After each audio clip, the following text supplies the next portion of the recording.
right, welcome everybody to Standing for Truth. My name is Donny Budinsky, and this is my co-host Sam.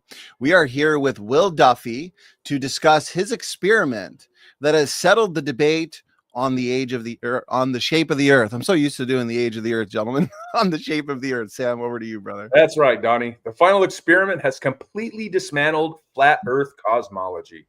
The debate has been settled, and we're excited to get the opportunity to explore the details of this flat Earth debate-ending experiment. Ladies and gentlemen, the shape of the Earth has been verified, and it's not flat. In this valuable program, Will is going to help us understand the significance of the final experiment results. We are also going to dive into how flat earthers are responding to this final blow to their view of the shape of the Earth.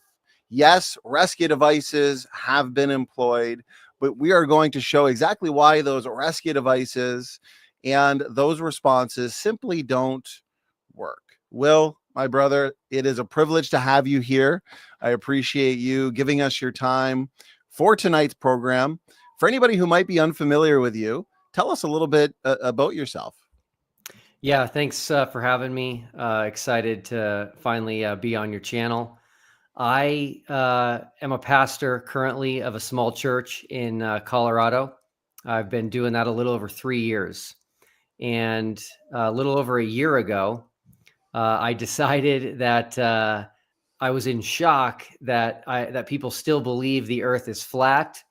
I found out that the flat Earth movement is growing, and that a lot of flat earthers, maybe even a majority of them, are Christians. And so as a pastor, I decided that I needed to take this on, and I decided I would come up with an experiment that would settle the debate once and for all, leaving no questions asked. And that's how I created the final experiment. Well, that's awesome. I appreciate that. For anybody who, we're going to make sure to be comprehensive, leaving no stone unturned in this program. But for those that want to see more from you and the final experiment, I do have the relevant links posted in the description box of this video. And so let's get right into it. Before I hand it to Sam to help us set the foundation for tonight by asking the first question, I do want to let the audience know that because we are live, we do want to interact and engage with your questions, with your challenges. So if you are on the side of flat Earth cosmology and you disagree with what we're saying, or you feel like you have an answer to the challenges that are raised and the results of the final experiment that you are going to hear tonight, send those in and we'll have some fun engaging those. We'll put them right up on the screen and we will interact with them. Because again, we do want to make this a go-to video on this topic, showing why the debate really has been settled. Sam, over to you, brother. Yeah, Will, thank you so much for your time. And so I'm really excited about this conversation and to have this conversation with you. So for people like myself who are not fully familiar or maybe not familiar with the flat Earth, with this, the final experiment at all, please tell us a little bit about it. Yeah, definitely. So I quickly learned as I was getting involved in this whole debate over the shape of the Earth, I quickly learned that it's the south of the world we live in that is the biggest difference between the globe and the flat Earth. And so on the flat Earth, they push the south to the outside. So I actually have a flat Earth map right here. And the furthest south on the globe would be Antarctica. The South Pole is in the center of Antarctica, and the flat Earth pushes Antarctica all the way to this outside perimeter. So it's not an island continent, but rather an ice wall that encircles and encompasses all of the continents on Earth. And so I quickly figured out the key to settling this debate would be Antarctica. The differences are so major. One is an island continent that's relatively small. One is a gigantic ice wall. And the big thing that I just figured out by listening to these people debate, I actually got the idea from flat earthers themselves when I heard them saying that there is not a 24-hour sun in Antarctica. And so on the globe, due to the axial tilt of about 23.5 degrees, this is why when you buy a globe, they're tilted because the Earth that we live on, the globe, is tilted. And so due to the axial tilt in the southern summer, which is, December, when the bottom of the globe, the South Pole, is pointed toward the sun, you have a period of time where the sun never sets in Antarctica. So it's known as a 24-hour sun or a midnight sun. And flat earthers were adamant that there is no 24-hour sun in Antarctica. So I decided very simply, we're going to go to Antarctica to see what the sun does. And we're going to take both flat earthers and globers so that nobody could say we're lying. And we're going to see what the sun does. And so we took 4 flat earthers, 4 globers with myself, 9 of us total, to Antarctica last December of 2024. We spent 4 days at Union Glacier Camp, which is right at 80 degrees south, and the sun never set the entire time that we were there. Well, I appreciate that. And that is awesome. So the key to settling this debate would be Antarctica. And as you said, according to their model, their viewpoint on the shape of the Earth being flat, they argue that Antarctica is basically just a giant ice wall that circles the flat Earth itself. Yeah, that's right. It's a ring. And so in their model, the sun's path just goes around the world once per day.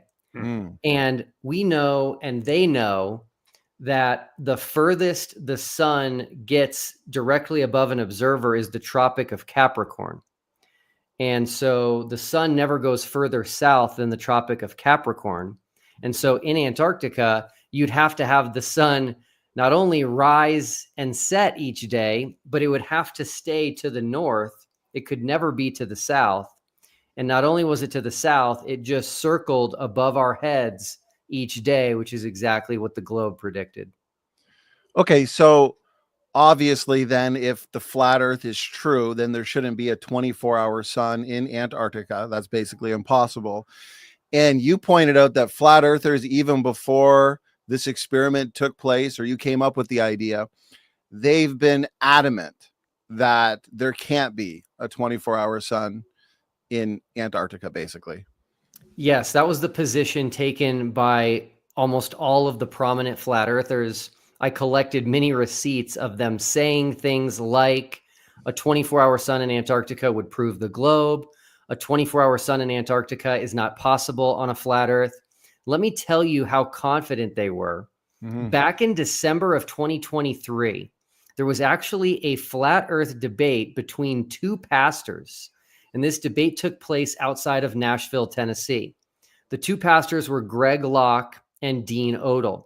Greg Locke was defending the globe. Dean Odle was defending flat Earth. During that debate, from the stage, I was present, by the way, at this debate live. I had not told anyone yet about the final experiment. I had already started working on it, but I hadn't told anyone publicly.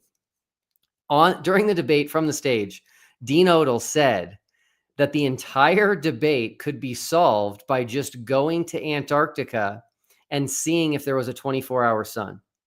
He said, if the sun circles above your head, we live on a ball, a sphere. And he said, but if it rises and sets, then we live on a flat Earth. So, and the whole place, all the flat earthers erupted and started cheering.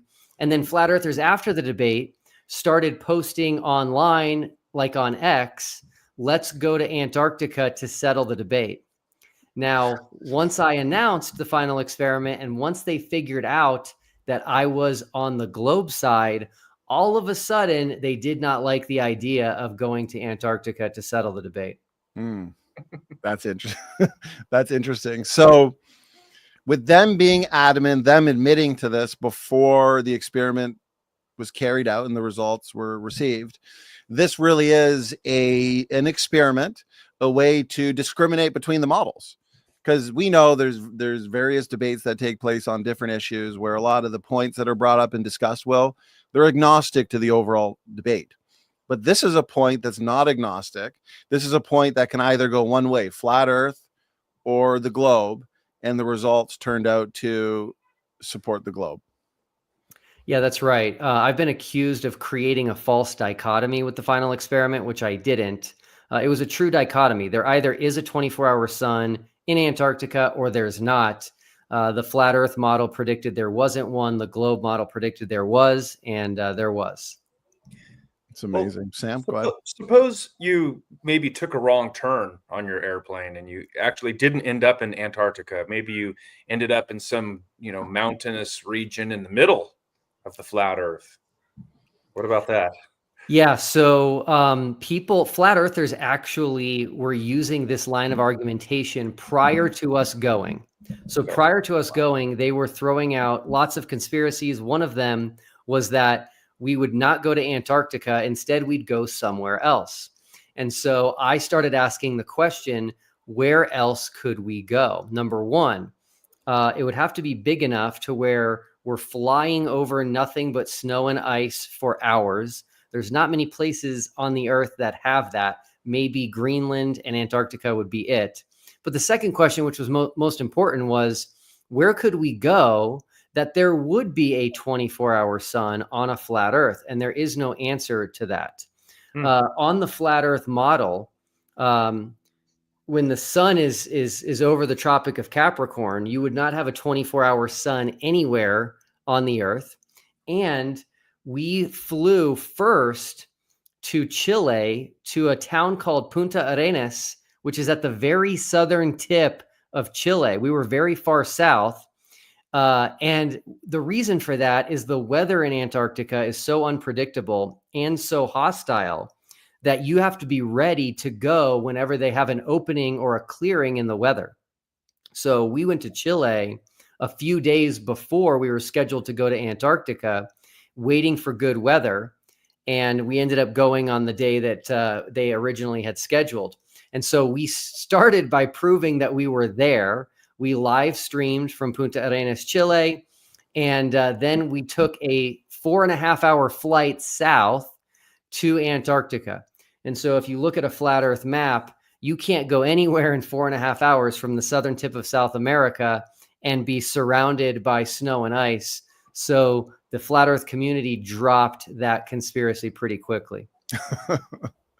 How confident were you, Will, before going to Antarctica and seeing for yourself if there's a 24-hour sun? How confident were you that there would be, that this would verify the globe Earth?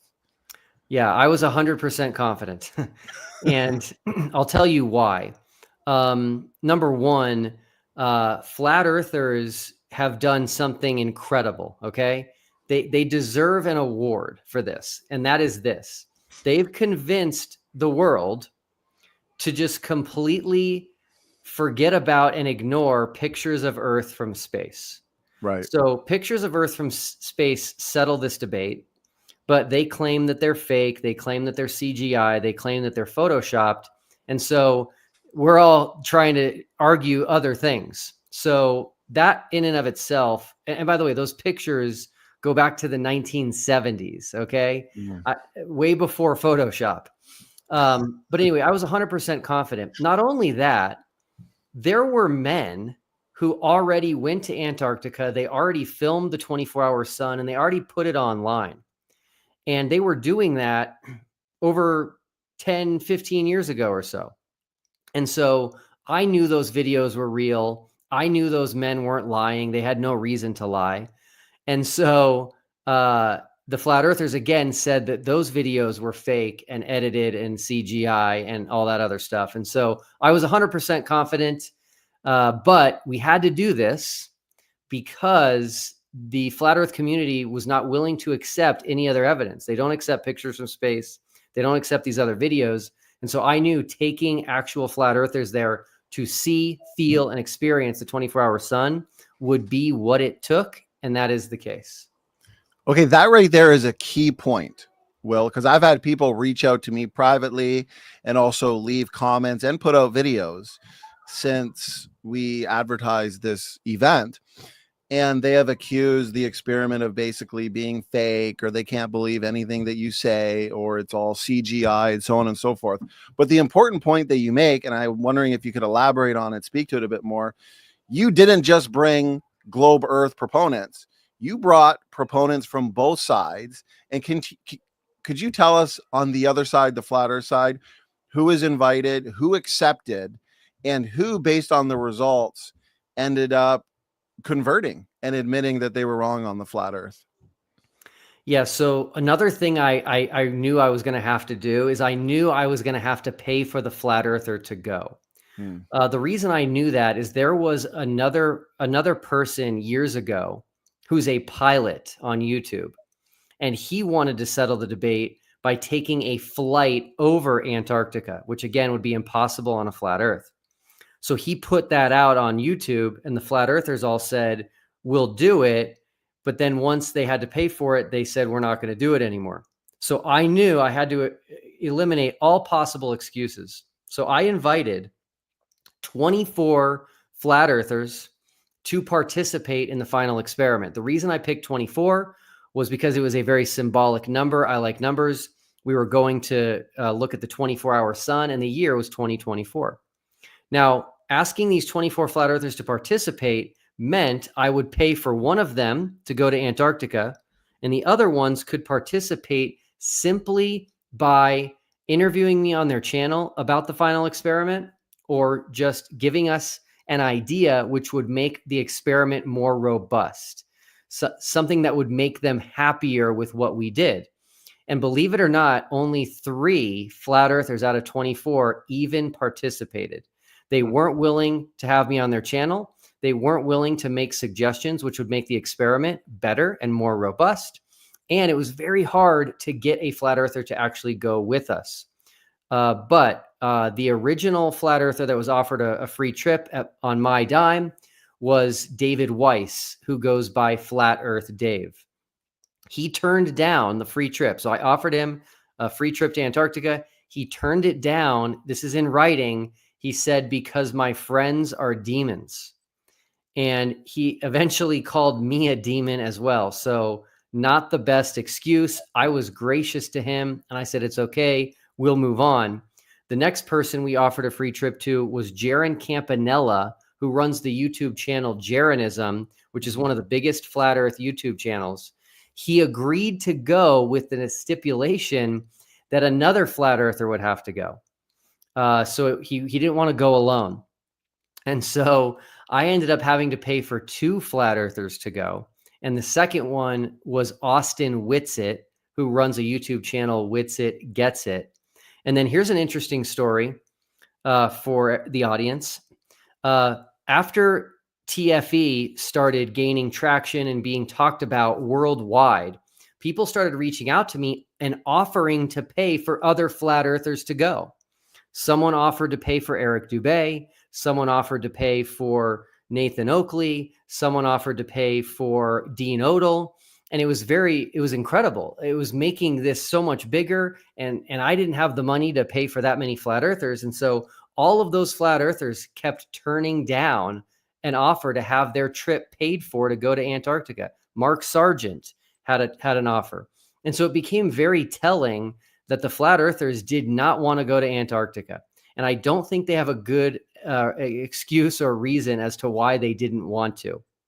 But then I got an email after all of these legitimate people had offered to pay for flat earthers to go. I get an email, and this person says, "Hey, I want to pay for a flat earther, but I want to make it kind of like a contest and open it up to any flat earther." And I just thought, that's great. So I held a golden ticket offer like Willy Wonka, and I had people submit applications, and I got applications from all over the world. I narrowed it down to 10, and I had a live stream with the 10. I introduced these 10 flat earthers to our audience. It was kind of like a reality show. It was very fun. And then we eliminated them one at a time, and we picked a winner. And the winner was a flat earther. Her name is Lisbeth Acosta. And she was super excited. She couldn't believe it. It was like she won the lottery. And then I found out that the person offering to pay for her was a flat earther pranking me. He was scamming me. So it was not even a real offer.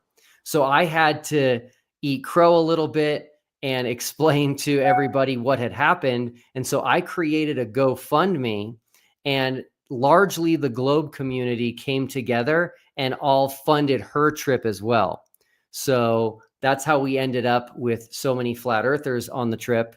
And I will say this, Jaron Campanella, he saw the 24-hour sun, and within minutes afterward, we were live streaming. We live streamed from Antarctica at midnight. The reason we live streamed at midnight is because the sun is still up. So for everybody else in the world at midnight, the sun's on the other side of the globe and it's dark, but we live streamed, the sun was still up. He got on camera and he said, sometimes in life you're wrong. And he admitted he was wrong about the 24-hour sun, about the flat earth map that he had been promoting. And he has since come out and said that flat earth is completely false. We live on a globe, and so many other flat earthers have left flat earth. And I think the fallout is going to continue. So for those that are kind of reluctant and they're still holding on to their flat earth, I mean, sure, they must have some response. I mean, they must put forth something to explain what's taken place. And before you respond to that, Will, just because we are live, we got over 100 people in the live chat with a lot of flat earthers. And so I challenged those before we got into our main discussion here. I want to see some answers. I want to see what your best rebuttal or counter is to the results of this experiment. And so I see a lot of assertions or a lot of accusations, but I'm not seeing a lot of answers. So what I've done is pinned the challenge. I said, I'll make this easy. Send in your answer to this. How can there be a 24-hour sun on a flat earth in Antarctica? And so again, we're doing this live. Send in your answer. I'm curious. I'm genuinely curious. I know you are, Sam. I want to see what the best responses are. And so, Will, let's hand it to you to elaborate on what Sam was asking, brother. Yes. So they definitely have answers, but the answers are wild. There was a conspiracy that started while we were in Antarctica. So it didn't take very long. Literally, it took hours. And the conspiracy was that we were in a studio using green screens to make it look like we were in Antarctica. Now, what caused that is I use a green screen, right? So the screen behind me right now is green, but it's being replaced. So the color green chroma key is being replaced by my digital image behind me. So I always use a green screen for my videos. And so I still had my chroma key turned on. And one guy out of the 9, his name is Jonathan Morandi. He's actually a filmmaker, and he went with us to film a documentary. He's a flat earther as well. So we had a flat earther filming the documentary so that flat earthers can't say we're creating a hit piece. He had a green patch on his jacket right here. And so when he got on camera when we were live streaming, this background showed up on his chest. And so quickly there was a conspiracy in the flat earth community that we were in a studio using a green screen. What's funny is that the fact that that happened actually proved that we were not using a green screen. But to dispel that notion, the next day we did another live stream. I turned off the chroma key. I held up green things showing that nothing happened. And then I took my drone and I flew my drone backward behind me for hundreds of feet. Because if there was a green screen behind me, the drone would hit it and crash to just dispel that conspiracy. But that was the beginning. That was the tip of the iceberg for all kinds of wild, crazy conspiracies. So the next one that came out was that we were in a studio like the Sphere in Las Vegas, and that the Sphere was making it look like we were in Antarctica and that there was a 24-hour sun. And a lot of people have bought into that to this day. And so what's interesting is that I actually received special permission from DJI, who's the manufacturer of my drone. I received special permission from them to fly my drone in Antarctica higher than the usual limits allow. And I was able to fly it almost a mile high. And so I flew my drone up. I took video, 360-degree video of Antarctica from that high, which is incredible, by the way, incredible footage. And so we quickly dispelled the notion that we were in something like a building or the Las Vegas Sphere. That sphere cost over $1 billion and is maybe 300 feet tall. I think the largest building in the world is just over 2,000 feet tall. And here I am flying my drone 5,000 feet in the air.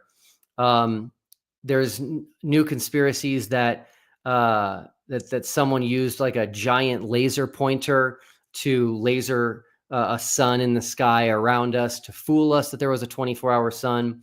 The craziest one of all comes from a pastor, sadly, the same pastor I mentioned, Dean Odell, who again, at the debate in December of 2023, said that going to Antarctica would settle the debate. And if there was a 24-hour sun, we live on a globe. He said that Satan is the one that caused the 24-hour sun. So Satan knew we were going down there, and he actually implied that Satan became the sun and then went around us. And hard to believe people are believing that and eating that up. Wow, that last one is wild. I want to make sure I heard right. Satan became the sun, hung out for 24 hours in Antarctica to get people swayed away from the flat earth, basically. Yep, that's right. They'll come up with anything. The flat earthers now that are leaving flat earth, they're claiming that they've been paid off. They're claiming that they were fake flat earthers, that they were shills. They will not they will not accept evidence, unfortunately, and they also won't accept what they say. So if they say this is not possible on a flat earth and you show it to them, all of a sudden they'll just on a dime say, never mind, it is possible on a flat earth. If they say this would prove the globe and you show it to them, they'll say, never mind, we don't think that proves the globe. The one thing that we did, which is fascinating to me, and it's really cool, and it's actually the biggest difference between the final experiment and the moon landings. Okay. So the flat earthers all deny the moon landings. They deny space. The biggest difference was when we were trying to put a man on the moon, no one was thinking about flat earth. No one cared about flat earth. There really wasn't a flat earth movement. Right. Our trip, we knew that there was flat earthers. We knew their way of thinking. We knew their lines of argumentation. And so we proactively figured out what we would need to do based on all of the crazy things that they would bring up. And so we've been prepared for all of them. And when people bring them up, we easily have evidence to show, no, that's not accurate. And so it is a shame, but there are a lot of flat earthers who have left flat earth. They're now admitting we live on a globe. And so this is a huge, huge win. Sam, I know you have a follow-up, but I did really want to get this out quickly because Jeranism, he's one of the many that have converted. So if these are shills, that's mind-boggling, because I remember going back years ago, someone like Jeranism, huge flat earther, I remember him doing many debates against globe earth proponents, including atheists. I think he even did a debate with Aaron Ra. So have these guys just been faking it then, apparently, for the last 4, 5, 6 years, just waiting for this moment to come out and, you know, reveal their true intentions? I mean, that's a pretty wild accusation, isn't it, Will? It is. Yeah. Jaron was actually a 10-year flat earther. Wow. The latest person that went public about leaving flat earth is Robbie Davidson. He was huge in flat earth. He arranged 4 international flat earth conferences. He's been all over the news. He has a very popular YouTube channel called Celebrate Truth. And again, you know, these accusations that are coming against the flat earthers are actually helping us, because the people that the accusations are coming against are showing them the true nature of the flat earth community, which is they will make claims without evidence. They'll say that they're lying when they're not. They'll say that they're being paid off when they're not. They'll tell them they're a shill when they're not. And so everything is, honestly, everything is going well, despite them digging their heels in. Sam? Yeah. So, well, before I ask Will the next question, Donnie, has anyone addressed the challenge that you have pinned? Or do we need to put up another one? Kind of, but it's based on some questions that I have for later, where we're going to get into this so-called assertion that, there have been flat earthers that have presented a model that can explain the 24-hour sun. And one of the names of this person, I think Joe Hanvey, was mentioned. We're going to get into that, though. So you guys in the audience, you just wait. We got a few things to deal with before we get into that. But other than that, basically just accusations, assertions. And so before you ask your question, Sam, this was what came to mind then.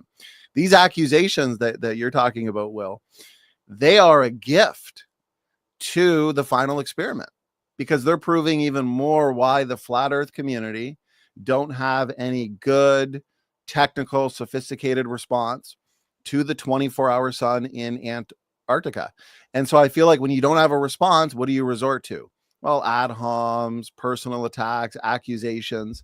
And so I noticed you smile and you confidently take them in as a gift. And so thank you very much, flat earthers, for showing even more why the final experiment has ended flat earth. Sam, your question, brother? Will, unless you had something to say, brother. I'm just noticing a lot of flat earthers in the chat here, and I'm just curious why they're not stepping up and attempting to explain what we observed in Antarctica. So just real quick, this is going to be important. There's a 24-hour sun in Antarctica. There's a 24-hour moon in Antarctica. There is a south celestial pole, which we recorded. 3 of us have 3 different recordings of the south celestial pole, which we took when we were at the southern tip of Chile, because with a 24-hour sun, you don't see the stars. So when we were in Chile, there was very short nights because it's so far south, but we recorded stars rotating around a point in the sky in the opposite direction that the stars rotate around Polaris. That, again, is only possible on a globe. It's not possible on a flat Earth. And then the sunrise and the sunset in Chile was to the south. And on the flat Earth model, the sunrise and the sunset should actually be to the north. And so these observations, the flat Earth community doesn't seem to have an answer for. If they do, they would offer it right now in the chat. They would make videos about it on YouTube and send them to me, but they're just silent. Can you form that in a brief question so we can maybe pin that and move on to the next challenge? Yeah, I mean, the question is, do any flat earthers have an explanation for the observations made by TFE? It's that simple. I love it. Okay, Sam, you got a follow-up, brother? Yeah, well, yeah, and I don't know if I want to kind of leave this yet, but so the firmament, that it seems like that was originally the foundation of this argument, which is an aerial type scenario. But I've heard a few people say, okay, there might be phenomenons or things that are hard to explain that take place up in the air, but that has no bearing on the shape of the ground, the shape of the earth. So I guess the question, 2 questions. What is the firmament, and how do we navigate through that? And why do these things that we observe in the air, why are those relevant to the shape of the earth? Yeah, really good question. So, number 1, the firmament of Genesis 1 is a very interesting conversation to have. Flat earthers make the false argument that the firmament of Genesis 1 is a hemispherical glass dome over a flat earth. So it never says that at all. If it's referring to a glass enclosure, which I don't think it is, it could be a spherical glass enclosure over a globe. It doesn't say what shape it is. And so that's an argument that they make, which is just not true. Now, I'm having a Hebrew expert who lives in Jerusalem coming on my channel next week to talk about what Jews have thought that this Hebrew word rakia, means predating English. And it's not a glass dome, and it's not a hemispherical glass dome over a flat earth.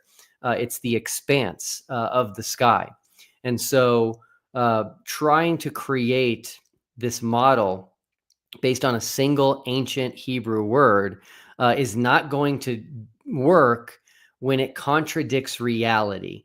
That's the important piece here. There are so many debates, like the age of the earth, like evolution, where we're trying to understand what happened in the past. Understanding what happened in the past is incredibly difficult.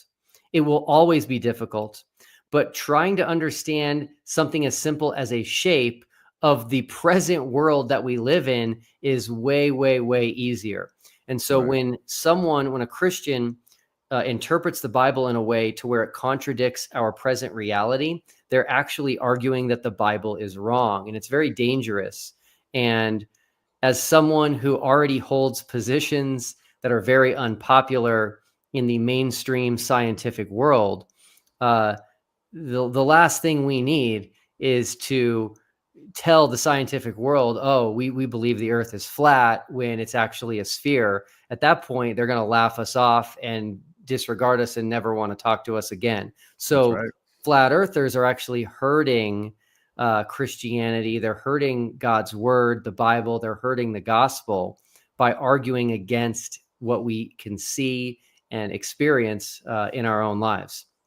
What was the second question, Sam? Yeah. Well, yeah, I'll ask that again. But a point that you made, if they want to interpret the firmament or the rakia as like a crystalline structure or a glass structure, it seems, and you can correct me if I'm wrong, you're far more familiar with this than me, but it seems like that would also be pitting scripture against scripture, because the Bible says, I believe about 17 times that God is stretching out the heavens like a garment or like a tent.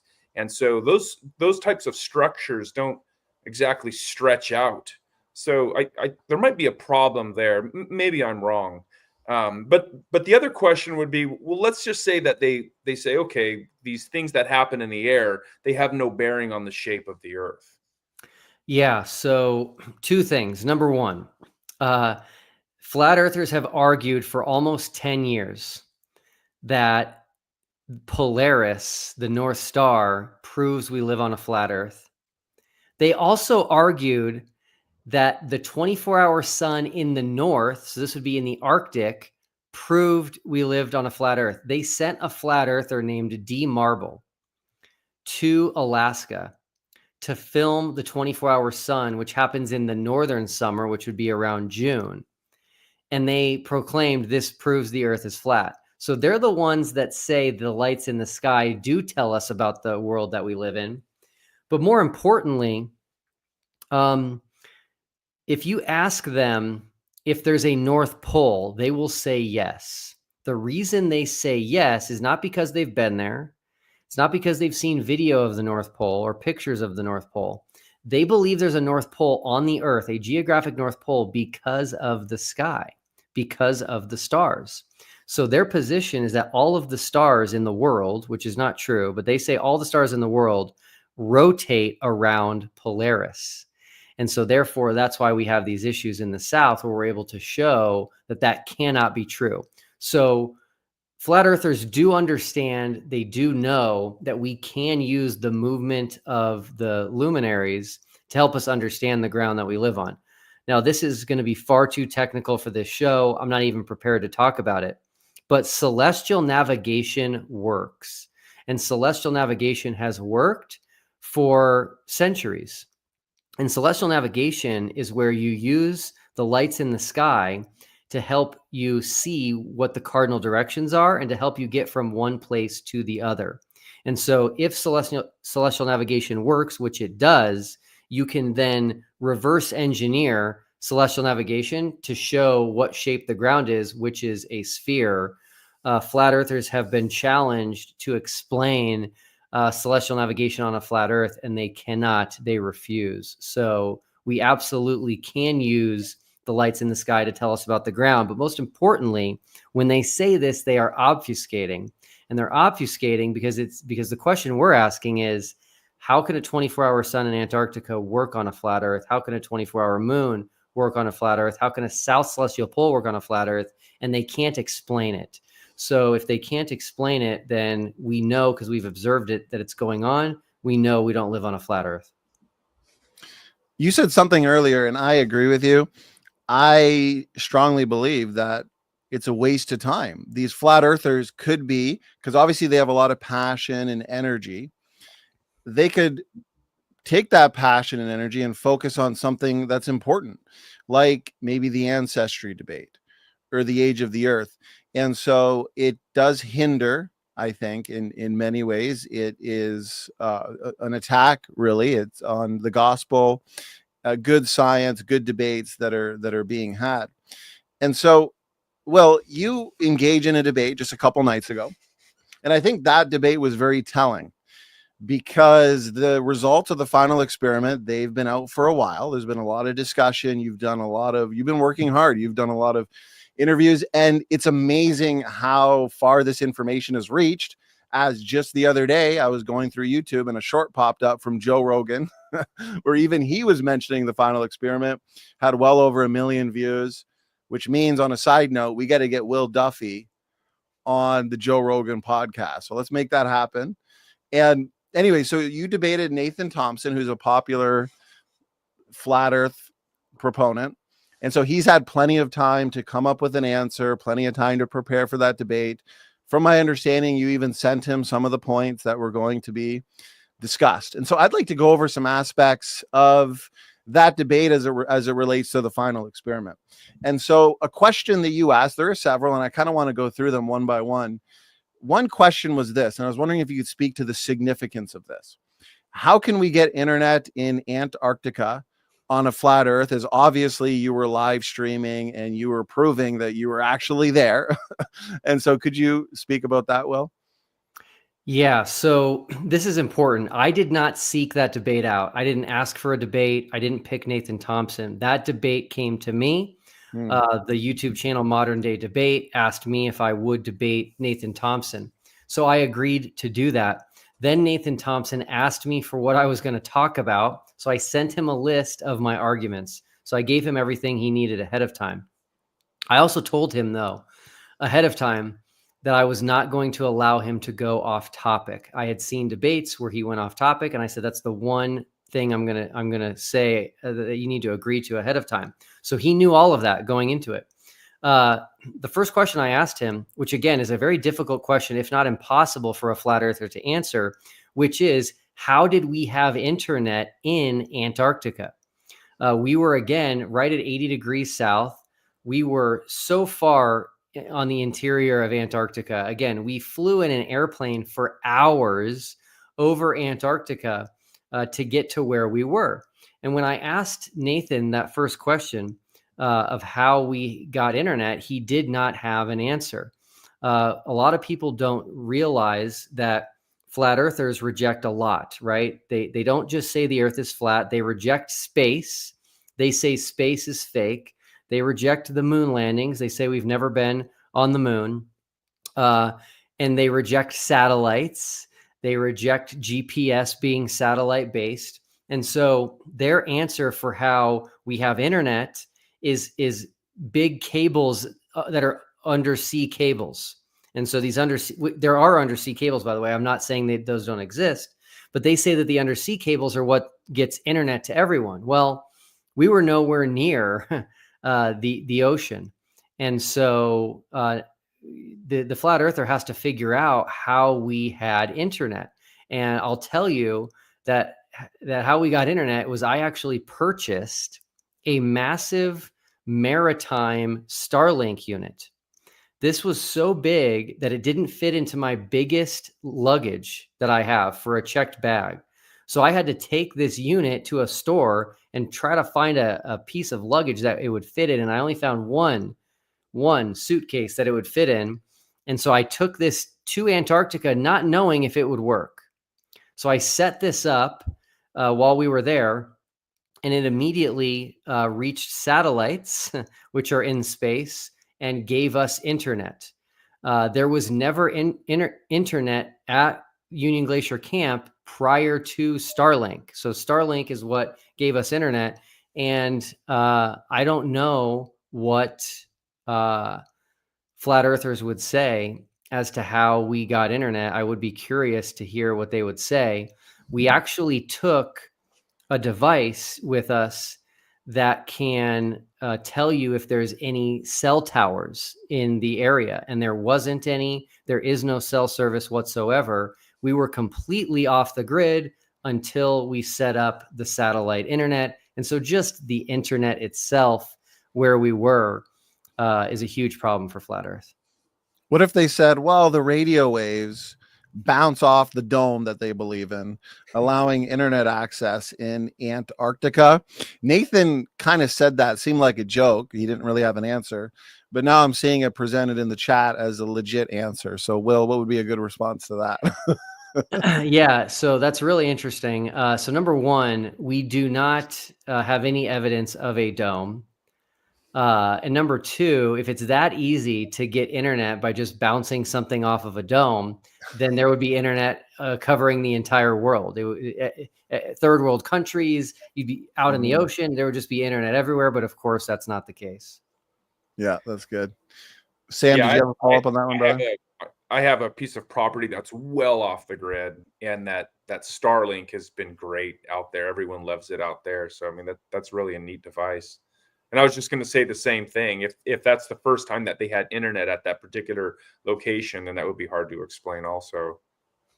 Yeah. Yeah, we had this super chat come in earlier.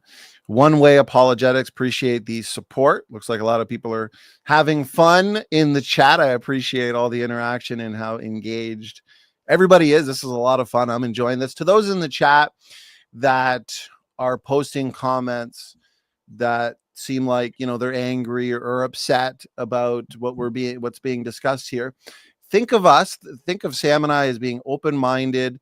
We really are genuinely curious as to how those in the flat earth camp, okay, because we believe in science. We focus a lot on empirical science here, the scientific method, so on and so forth.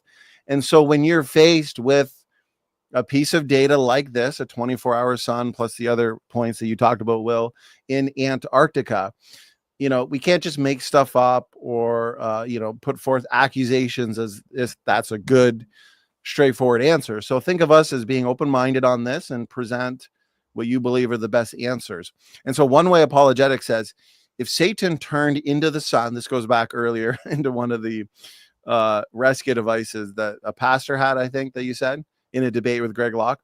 So he said, for 24 hours and stayed in Antarctica, did we have the sun anywhere else in the world? Yeah, so they would say yes, because again, people still there was no anomaly in the world where people all of a sudden didn't have a sun for a day. So they would say yes. Now, what I think the most important question is, and what flat earthers are failing to think about, especially people that are buying into this Satan's son nonsense, is the people that work in Antarctica. There was dozens of people at the camp we were at who work there every summer, every southern summer. And they see the 24-hour sun as well. It's on the company's website that we use. And so this wasn't some rare thing that people who are there every single year. One guy who I was very close to out there, who I met out there, has been working there for 14 years straight. So if all of a sudden he saw something brand new, which was a sun that doesn't set, this would make national news. But it was just regular. Same thing that they're used to experiencing. I do want to say one thing, looking at the comments. A lot of people, Donnie, are asking you to have flat earthers on. Okay. So a lot of people have asked you to have Austin Whitsitt on. A lot of people have asked you to have David Weiss on, Flat Earth Dave. Someone asked you to have Sean Griffin on. Here's what I'm going to do. I am going to agree right now publicly on the record to come on your channel with any of these flat earthers. Austin Whitsitt, Flat Earth Dave, Sean Griffin. And I'm going to make a prediction that they won't. They won't. And the reason I predict that they won't is because there are no answers to our observations. And if I'm here, they can't get away with saying something that's false because I was on the trip with them. So Open invitation for the people that they're mentioning. I would love to come on here with any. Someone just asked for Eric Dubay. Eric Dubay would never come on here. He's arguing that we were in an Amazon studio for the final experiment. He would never come on with me. But again, you flat earthers, reach out to these people. You could probably reach them a lot easier than Donny can, and just say, hey, will you go on Standing for Truth to talk about the final experiment? But Will Duffy will be there as well. And let's see if we can just get one flat earther to come on and have a discussion with me. I love it. We'll make that a clip right there. Challenge to the flat earth community. Get your best proponent. Witsit gets it. Eric Dubay, Sean Griffin, whoever it is, get them to do a debate. I'll be a nice, fair, neutral, professional moderator. And I want to see the best they have to offer, answer and engage the final experiment results. So I like that. That sounds great. Will, I appreciate that, brother. And, you know, we don't shy away from debates here. So get your best proponent and we will set up a discussion or a debate on the topic. So Apologetics 101, he's got a question for you, Will. He's wondering if satellite internet or TV, would that also be a problem for flat earthers? Yes, it would. It absolutely would. So I've used this argument with flat earthers in the past to have them explain to me what satellite internet is, what satellite TV is, what is a satellite. And there really isn't any good answers. One that I've heard is that they are on balloons. So flat earthers call satellites on balloons satelloons. And they actually think that NASA launches satellites on balloons up into the sky, which they do, by the way, but they think that they do this for satellite TV and internet coming all over the world. And so it's just crazy talk, because then you have to ask the question, are all of the people involved in building the satellites, are they being fooled? We have rocket launches that launch these satellites into space. It doesn't make any sense. You can actually see satellites with the naked eye at night going through the sky. So yes, it's an absolute problem for flat Earth. Now, someone in the comments just mentioned, I missed it, but something along the lines of the internet goes through cables. Okay. And again, that's just not a valid answer. Yeah, there we go, from Towers. It's just not a valid answer. People are able now to get internet in places where there are no towers, and they've never been able to get it until Starlink gave them internet through satellites. So anyway, it's very sad. The ISS is the International Space Station, okay? They have to reject that as well. So we've got 2 astronauts who have been stuck on the ISS for 8 months. So now they're lying, and who knows where they are. You can see the ISS travel in the sky. You can actually look at it through a telescope, and you can actually see the exact shape of it. They live stream from the ISS. And so the flat Earth community, sadly and tragically, has to make everything a lie. Everyone is in on it, and it's just super, super sad to see. I'm still confident that the fallout from the flat Earth community will continue thanks to TFE, and that does make me happy, because once they're out, that's when they'll be able to clearly see what they were in, and it will give them a better life. It'll absolutely give them a better life. Flat Earth content is so long, you can't take it in.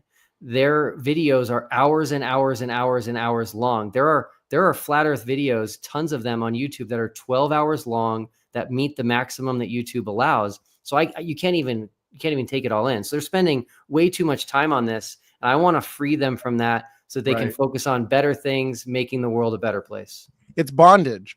There's so many better topics you could be focusing on, more important topics. We're always looking for more creation researchers and creation scientists in the ongoing origins debate. And because of all the time they're spending on flat Earth, which has been falsified, they're not staying up to date, unfortunately, on more important issues. And that's what I'm noticing when they engage other topics. They seem ill-equipped to discuss those. And it's probably because they're focusing all their energy on the flat earth. So this is great. Okay. I had about 3 or 4 questions that are now can be summarized in this one question from Nathan. Could be Nathan Thompson, because these were his arguments basically to almost everything you said in that debate. So let's have you engage it and address it now. So he says, what we see in the sky does not tell us about the ground. He said that many times in the debate. And then he said that settles the debate. And he also accused you of committing the logical fallacy, affirming the consequent. Will, what are some good responses to this? Yeah. So first of all, the person that made this comment is either Nathan Oakley or someone who listens to Nathan Oakley. That's guaranteed. So again, this is a tactic that flat earthers are using to evade the reality, which is that a 24-hour sun in Antarctica does not work on a flat earth. It doesn't work. If it did, you guys would explain how. But instead, you say what we see in the sky does not tell us about the ground, which it does. But again, let's focus on the reality of the global symmetry that we have, which is a North Pole and a South Pole, a 24-hour sun in the north, a 24-hour sun in the south. But here's the important piece. It mirrors, okay? The moon, the sun, they're upside down in the south. The 24-hour sun and the moon go through the sky in the opposite direction that they do in the north. The south celestial pole rotates in the opposite direction in the north celestial pole. None of this is possible on a flat earth. It's all exactly what the globe predicts. And so, yes, the debate is settled, but it's settled for the globe, Nathan. And again, flat earthers are going to continue leaving when you say things like this, because all you're saying as loud as possible is, I can't explain these observations on a flat earth. Therefore, I'm going to use these types of arguments. Yeah, I think there's a problem with this comment too, because if they're both components of the same system we're trying to describe, then what we find in the air can absolutely be relevant when we're talking about the shape of the Earth. So I do have a question for you. So have you heard of Lawn Chair Larry? No. No. Oh my goodness. Okay, so his name is Larry Walters, and what he did is he strapped about 40-something helium balloons to a lawn chair, and he floated up about 16,000 feet. So that's an experiment that people shouldn't do. Don't do that. But the question here is, while you were there, are there any other experiments that you did that are relevant to this conversation? Yeah, we did a lot. I'm going to struggle to remember all of them, but I did mention 4 already. I'll just hit on those again. 24-hour sun, 24-hour moon, south celestial pole, and then the sunrise and sunset direction. The next one, which is a big one, which I'm releasing a video on in about a week or less, is the South Pole, the geographic South Pole. On a flat earth, you cannot have a geographic South Pole. And this is actually something that they all agree on. I'll be shocked if someone in the comments says there's a geographic South Pole, because there just can't be. A pole is a single point on Earth. And on the globe, the North Pole is where the lines of longitude all converge into a single point in the north. And the South Pole is where all lines of longitude converge into a single point in the south. CK, who just commented, is a flat earther, and he's correct. He's saying there is no South Pole. When I say he's correct that on the flat earth model, there is no South Pole. Right. As it turns out, there is a South Pole, and we didn't tell people this, and I'm sure I'll get in trouble for that, but that's okay. But I made a friend through the final experiment. He reached out to me and he's like, hey, Will, I heard about TFE. I work at the South Pole. And I was like, that's amazing. So we had someone at the South Pole while we were in Antarctica, while we were at Union Glacier Camp. And he did some things there for us to help prove to flat earthers that there is a South Pole. So here's a really cool challenge that no flat earther can answer. And that is to show us where the South Pole is on a flat earth map. Now, just to make this clear, I'm not saying to show us where the geographic South Pole is. I'm asking you to show us where the ceremonial South Pole is. So many of you have seen pictures. There is a pole at the South Pole that people take pictures with. And again, the flat earthers claim that that is a physical pole that's just put in an arbitrary spot in Antarctica, and then they let you take pictures of it, and they lie to you saying that it's the geographic South Pole. Here is a question no flat earther can answer, which is that physical pole that people take pictures with. Where is that on your map? Where is it in the world? The reason they can't answer is because that pole is accessible from 3 continents in about the same time period. You can get there from South Africa, you can get there from the tip of South America, and you can get there from New Zealand and Australia, all in about the same time. So wherever they pick where that physical ceremonial pole is on here, you would not be able to get there from the same time from those 3 continents. So there is a geographic South Pole. Someone just made a comment. I think it was Adam Griffin.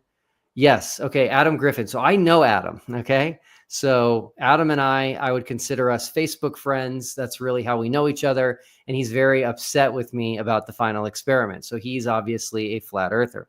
So Adam, here's how we know it's the geographic South Pole. It's called celestial navigation. So when the sun is at its lowest point, so the 24-hour sun that we filmed, if you guys watch our videos and our time lapses, the sun makes a wave pattern through the sky, meaning it has higher elevation, lower elevation, higher elevation, lower elevation as it goes around us. The lowest elevation of the day is south on the globe. And if you go in that direction, you eventually hit a spot where the sun does not change elevation at all. And so the 24-hour sun at the South Pole never changes elevation ever for all 24 hours. But anywhere else in Antarctica, the 24-hour sun makes a wave pattern that is only possible on the globe. We are going to prove that in my video that's coming out. And CK just said, how can we prove where they put their South Pole when no one can go there? You should put that comment up. This is a very, very ignorant comment. From CK? Yes. It was just his latest one. There is. Oh, not that I feel one. like there's another trip coming up here now. There is a myth. It's the one right above the one you just highlighted. Oh. There is a myth in the flat Earth community that you cannot go to Antarctica, that you cannot explore it freely and independently, that you cannot go south of 60 degrees south latitude. It's all false. Okay, so you can go to the South Pole. I know multiple people that went to the South Pole last year. People work at the South Pole. You can buy trips to the South Pole. So this idea that Antarctica is closed, off limits, they claim that there's military guarding it. The flat earther I mentioned earlier, Nathan Oakley, he's on record publicly stating that if you try to go to Antarctica, you'll be turned away at gunpoint. It's all false. Okay. Antarctica is wide open. You can go. There is no military guarding it at all. You either just have to work there to have someone else pay for you to go, or you have to just pay money for yourself. So anyway, the South Pole is a big one that I'm really excited to help people understand, because again, all flat earthers agree that if the earth is flat, there cannot be a geographic South Pole. So based on what you're saying, their assertion, and Nathan made this assertion a few times in your debate, that somebody just picking a random location, calling it the South Pole, taking a picture, sending it to you, doesn't prove that he's at the South Pole. But what you're saying basically counters that assertion. Is that right, Will? Yes. CK just made another comment. He calls it the fake South Pole for tourists. Okay. Mm-hmm. So here's what CK is not telling you guys. And almost all flat earthers do this, by the way. When they say that they just put this pole somewhere randomly in the ice for you to take your picture with, what they leave out is there's actually a research station there, which is massive. It's 80,000 square feet. It took 24 million pounds of building material to build. Okay. So they're not just putting a pole in a random spot.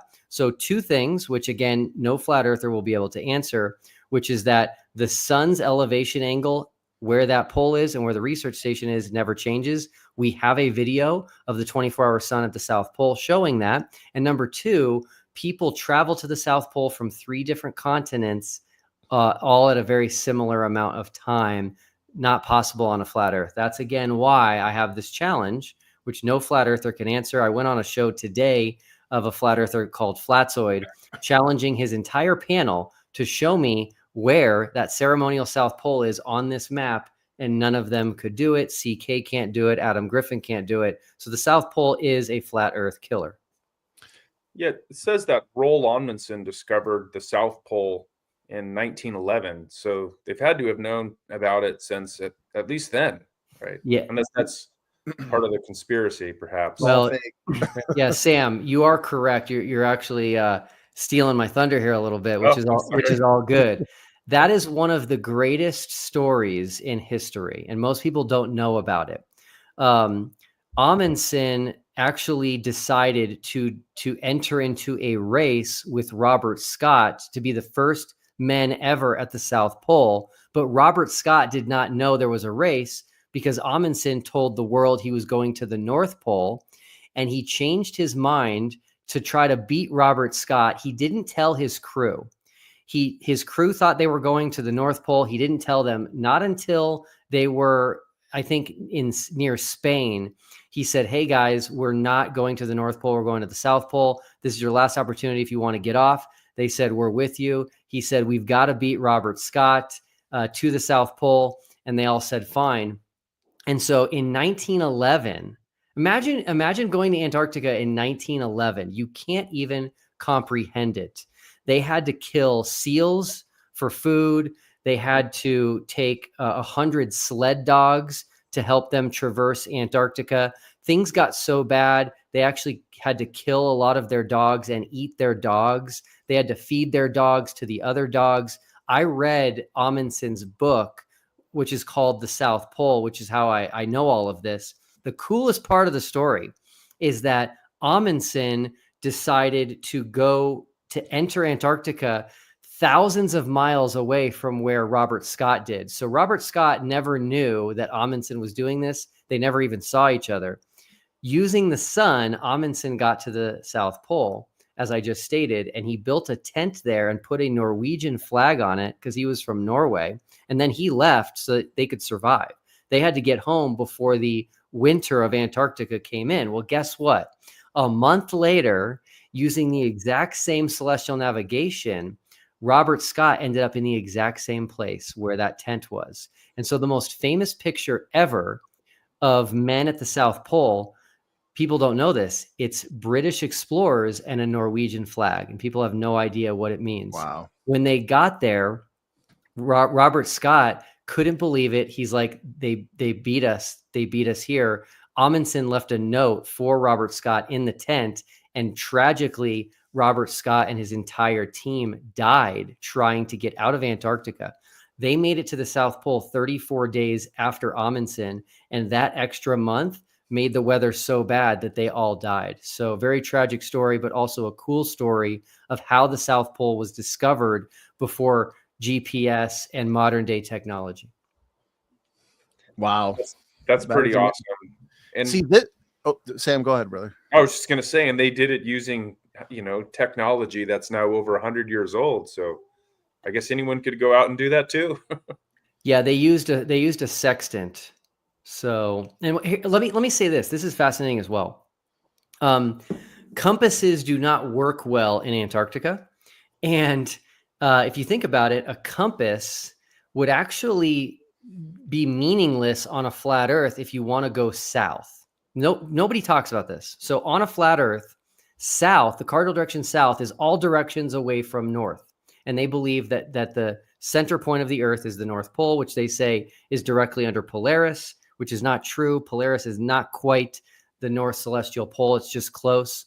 And so you have people that could use a compass that start in different places, and they're both going south and they're both going in opposite directions.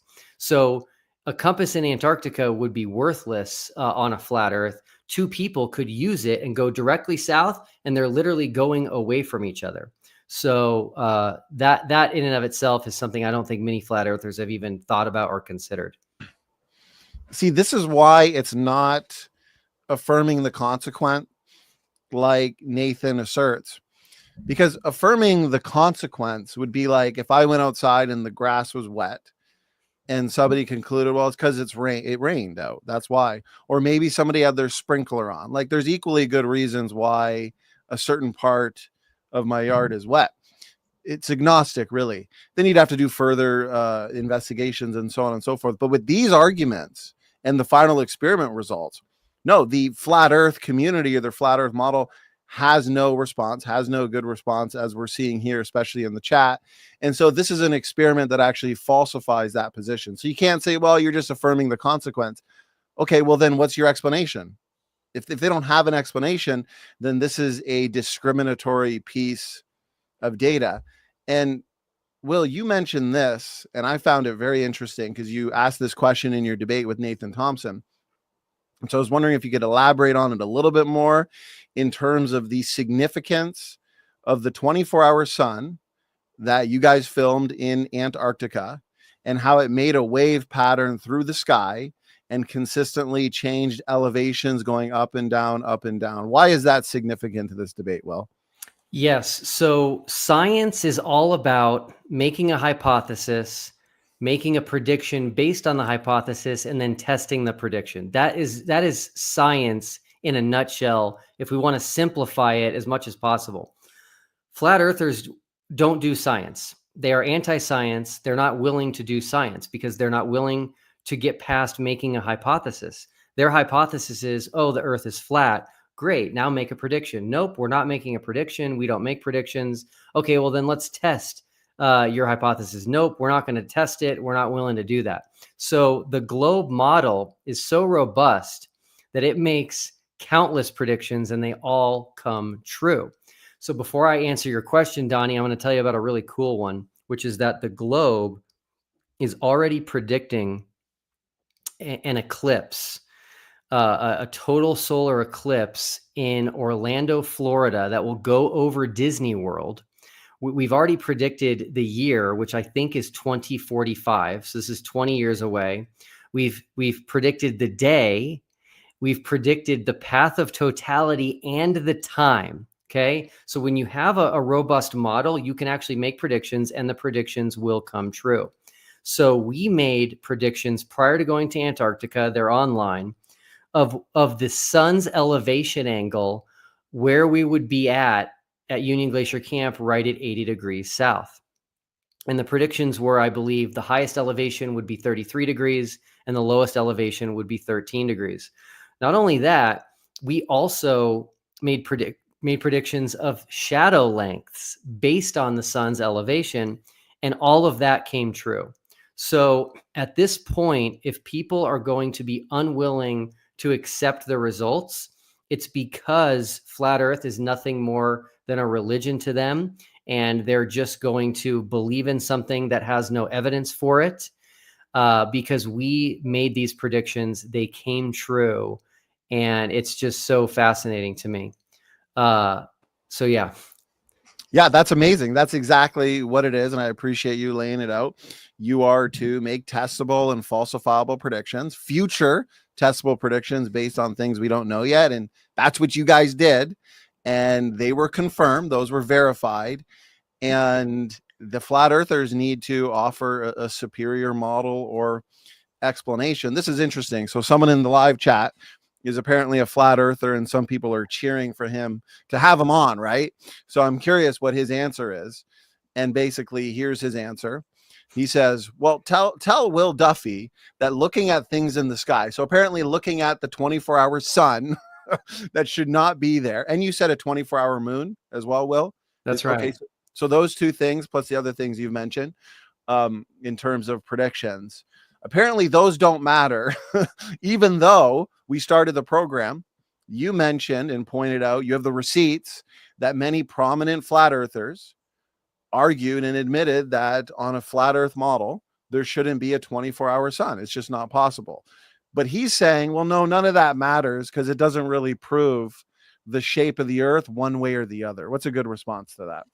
Yeah. So again, whoever this is saying this is just parroting the flat Earth talking point and evading the argument at hand, which is, number one, the flat Earth community as a whole said there is no 24-hour sun in Antarctica. They said it would falsify flat Earth and prove the globe. Now that we've done that, they're changing their talking points to this. Prior to TFE, they said that Polaris and the 24-hour sun in the north prove flat Earth, which means they were saying things in the sky do prove the shape of the Earth. But Toronto Bible Study, the most important thing here is, and I'm just going to keep harping on this, is that the lights in the sky can falsify positions and falsify models. And so a 24-hour sun, a 24-hour moon, a southern celestial pole, none of that is possible on a flat Earth. If it was, you would explain how. Yeah, exactly. Them just asserting that looking at things in the sky doesn't prove the shape of the earth. Okay, how do you explain it? What's your reason for it? And the only one that I've kind of seen is we're going to move towards right now and get your response, because it was also brought up in your debate. But this kind of came to mind. This is a very basic question, I'm sure. I'm not an expert at the flat earth debate. They're so against a round earth. But I mean, when you just look at the sky, just in a very basic way, I mean, the moon is round, clearly looks rocky the way that scientists say it is. If you look through a telescope, powerful telescopes, the planets are clearly round. You can see those. So why are they so against the earth being round? They're not arguing for a flat moon or a flat planet. And I know that's probably a basic question, but that's just very basic. You looking out in the sky and the universe and seeing these things, right? Well, hey, Donnie, I'm going to shock you right now. Most flat earthers will not admit that the moon is a sphere. No. Almost all flat earthers say that the moon is not a rock. They say that it's a self-illuminating light. And a lot of flat earthers say that the moon is translucent, meaning you can see through it. All of this is demonstrably false, but they are so anti-spheres. They won't even acknowledge that the moon is a sphere, which wouldn't prove the earth is a sphere.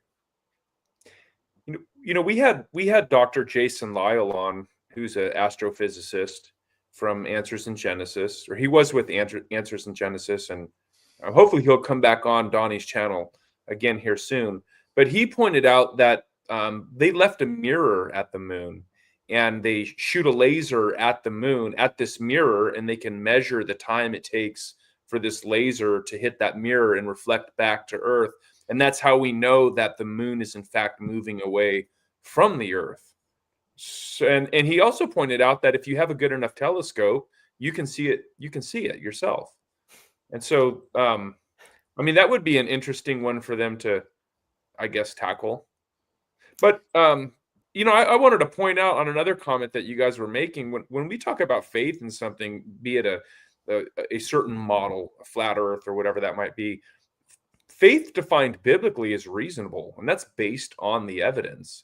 And so if in spite of the evidence that we're being told that we just have to have blind faith, that's not a biblical faith. And so I'm not going to have an unbiblical faith in something like a flat earth. I'm just not.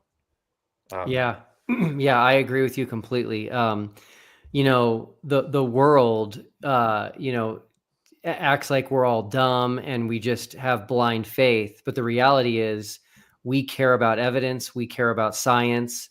I don't know about you guys. Hopefully you feel the same way. I'm definitely willing to change my mind if evidence is presented to me that contradicts something that I believe. And so, yeah, this position that flat earthers are taking now, which is that, we're not going to, care about any science or observations or testing is not good. It's not good.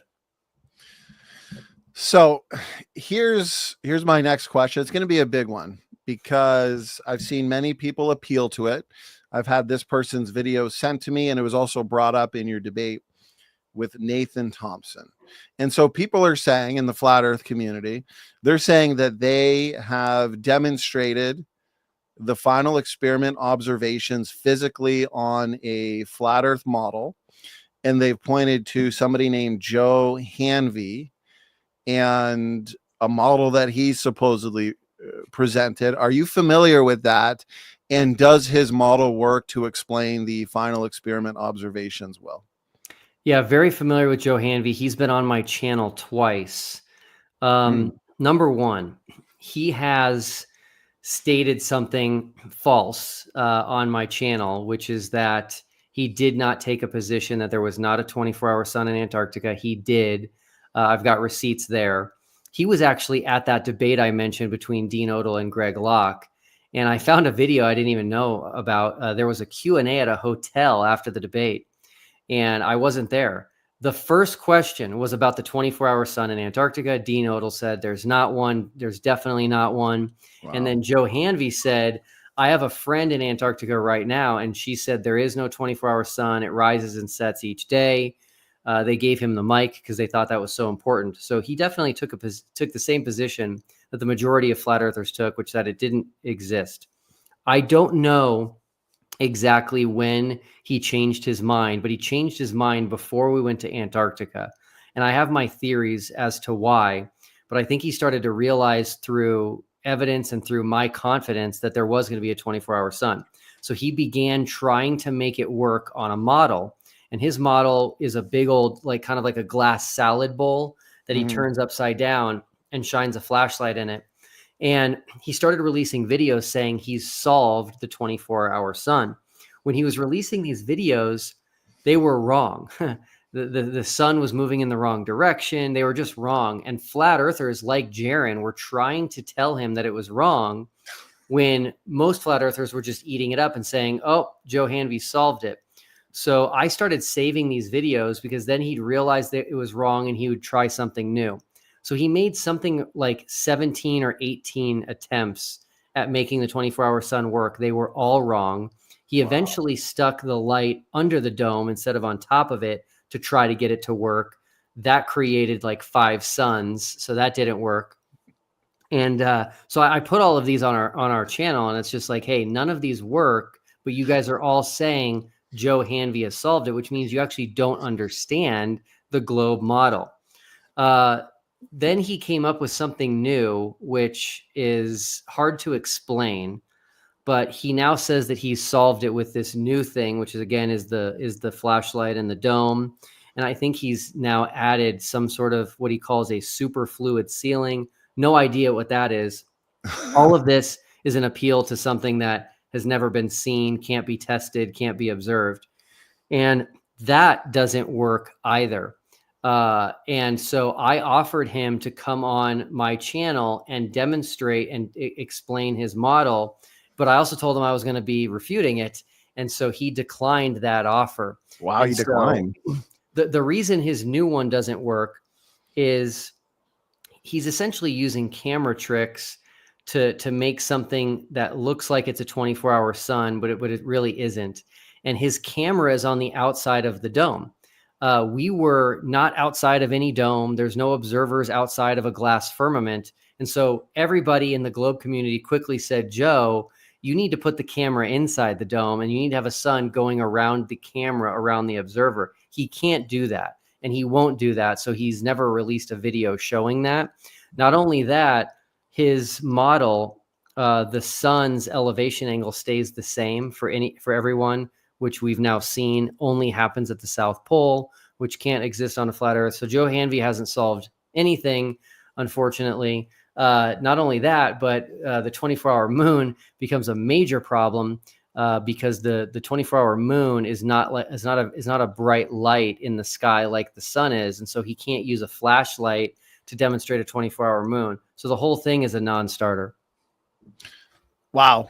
And so you did put out the challenge to him as well, that you would join him. He could present his model.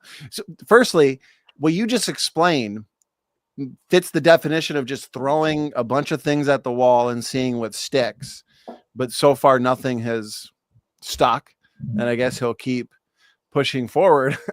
But it is interesting that you put out the challenge that, okay, come on, join me, present your model. And that's how science works anyways. Let's put forth a model, a hypothesis, and then just do our best to disprove it. Let's see if it withstands scrutiny. But it doesn't sound like he was willing to do that. Well, yeah, definitely not. He's not really happy with me, but it is what it is. I feel like I've been pretty charitable toward him, given him the opportunity. Yeah, it's tough. It's tough. So there's more people in the chat asking for Sean Griffin to come on. So I'll just reiterate, I will be shocked if Sean Griffin would agree to come on this channel with me here. But hey, I've been surprised before. Maybe I'll be surprised again. And I would want it focused on the final experiment, because it is an experiment that provides discriminatory data for the ongoing debate here on the shape of the earth. Well, it's not really ongoing anymore, is it? The debate's been ended. And so I want it focused on that, because as we can see, they don't have any good answers. Now, I did hear this, and hopefully I'm accurately reiterating it well. Some people said, and I think Sean Griffin himself said, that, well, even before you guys went to Antarctica and got the results, they had already modeled or had an explanation for a 24-hour sun on a flat earth. How is that true? Have you heard that assertion? Sorry, say the assertion again. I've seen in the live chat, I think I heard, but hopefully I'm reiterating it accurately. And I think it was Kingdom in Context said that even before we got the results with the 24-hour sun, that they had a way to explain it, or they had modeled it out, a 24-hour sun in Antarctica. But that would be surprising to me, because we've been live for an hour and a half and we've had a great audience and a lot of flat earthers, and I'm still not seeing any explanations. Yeah, he's referring to Joe Hanvey's model. He is, eh? Okay, yeah. Interesting. Which again, I would say, let's just call it 20 attempts that Joe made. All 20 failed. Wow. So if that's what he's referring to, and yet 20 attempts. So I find it interesting that so many of them, like the pastor in the debate with Greg Locke, they were so adamant. You have the receipts that, yeah, there can't be a 24-hour sun in Antarctica if the flat earth model was true. Were they just so confident, Will, that we couldn't go to Antarctica to either confirm or not confirm that? Yes, they believed the lie that you can't go to Antarctica. So they thought that they had this ace in the hole. And so unfortunately, I don't think they do good research. So let me give you an example. There is zero evidence that you can't go to Antarctica. There's zero evidence that you'll be turned away if you try to go by yourself. There's zero evidence, but almost all flat earthers believe that. My friend, Wendy, who's a flat earther, just told me today that if you try to go to Antarctica, you'll be turned away. And she can't provide a single shred of evidence for that. So there is a video that flat earthers have stolen of a boat of fishermen being turned away by a naval ship. They stole that video, which was taken in Australia, and they put it out and said, look, here's a video of guys trying to go to Antarctica, and they were turned away by this naval ship. It's all a lie. It's all a lie. And so, yes, because they believe these things, they thought there's no way anybody will ever get to Antarctica. But we went there. We showed how easy it was. And yeah, I think at this point, they need to just move on. Yeah. I think that would be the best. Yeah. Okay, so I'll say this, Sam, and throw it to you, because this is interesting. We've solved it. So they were able to make those assertions and claims that, yeah, if flat Earth is true, then there can't be a 24-hour sun in Antarctica. But they believe the lies that we couldn't go there anyways to either, prove or disprove that claim. So they thought it was safe to say that. Then you put forth the final experiment, and the trip is set, and you guys are going to do it. And they must have thought to themselves, okay, maybe this claim we've been saying so confidently is about to be proven false. So we're going to have to either go back on those claims or put forth an explanation just in case the data comes out to falsify the flat earth. Let's say, like we've seen with this gentleman, Hanvey, and clearly it doesn't work. So very interesting. Sam, over to you, brother. Yeah, I was just going to say, I'm looking right now at cruises, and you can hop on a cruise and go to Antarctica. I might get on a Norwegian cruise for Roald Amundsen, And I'm also looking here, and it says that, yeah, you can go to the North Pole if you want. You can go in June or July, and even a helicopter in April. So for anyone who says you can't go, you can be there in about 2 months. That's Be right. there, standing there. Now again, I know I've said a lot of shocking things, so I'll shock you guys again. A lot of flat earthers believe there is a mountain at the North Pole. Okay, there's no mountain. I don't know why flat earthers believe these things. I don't know where they get it from, but they believe there's a mountain called Meru at the North Pole. And so it's crazy to me. When we were in Chile, cool story, there was a group of marathon runners at our hotel. And we noticed them because all their shirts said Antarctic Marathon, and they were actually flying to Antarctica 2 days before us to run a marathon in Antarctica. Then their plane came back. They took us there, and then they left as we were arriving. So we literally just crossed each other. And one of the guys we spoke to that was going to be running the marathon, he did a marathon at the North Pole. And we said, we got him on camera, and we just said, hey, people believe there's a mountain there, which again is completely false. And so he confirmed, he's like, no, I've been there. There is no mountain at the North Pole. Wow. Some of their ideas would make for a good science fiction Netflix series, but that's about it. Science fiction, right? Some kind of big government conspiracy, and you're not able to go there, and it surrounds the planet. Just wild ideas. And so here's a question that comes in from Matt G. Before you ask, oh yeah, can I just touch on that? So there's when Jesus was being tempted by Satan, they say in the Bible, remember, he was taken up to a high mountain where the devil offered him and showed him the kingdoms of the world. And so I think that's where that's came from. I've heard that before also. But the obvious problem would be, well, where can you see all of the kingdoms of the world from what elevation, regardless of how high the mountain would be? Right. You've got a bigger problem if that mountain is in Antarctica, because you got to see real far. Yeah, totally. So Matt G has a question. Explain on a globe Earth both how a 24-hour sun in the winter and a 24-hour moon in the summer would work. Yeah, so I'm going to take a stab here, and I think I might understand Matt's confusion. So flat earthers are so used to this model of a sun going on top of the earth that I think they struggle to understand the globe model. So they'll take a globe and they'll say, well, if a sun is doing circles over Antarctica, no one else on the earth would see it. Or if the moon's doing circles over Antarctica, no one else in the world would see it. And that's just false. The best way to understand this would be to take a globe into a dark room and shine a flashlight on it, have the bottom of the globe, Antarctica, where the South Pole is, facing the flashlight, and then light up half of that sphere and then spin it from west to east. And you'll notice that Antarctica stays lit. So that is how a 24-hour sun and a 24-hour moon work. And again, when we were in Antarctica, we did not see the 24-hour sun. That was another thing that people misunderstood. The 24-hour moon happened at a different location and at a different time. And someone else that I know, Anthony Powell, filmed the 24-hour moon. But what's interesting is while we were in Antarctica, the reason we didn't see the moon was because it was below the horizon. So it was a full moon, not a new moon. So I don't even think a flat earther has an answer for that, which is why we could not see a full moon in Antarctica. And it's actually because it was below the horizon. I'm curious. It just came to mind based on something we were discussing earlier. Will, what is a good response to a flat earther that disregards all of the many pictures of Earth that have been provided by NASA, I guess, because it has been admitted some are CGI? So basically, okay, they admit some are CGI and not real images, and therefore let's now disregard all of them. What would be a good way to approach that, Will?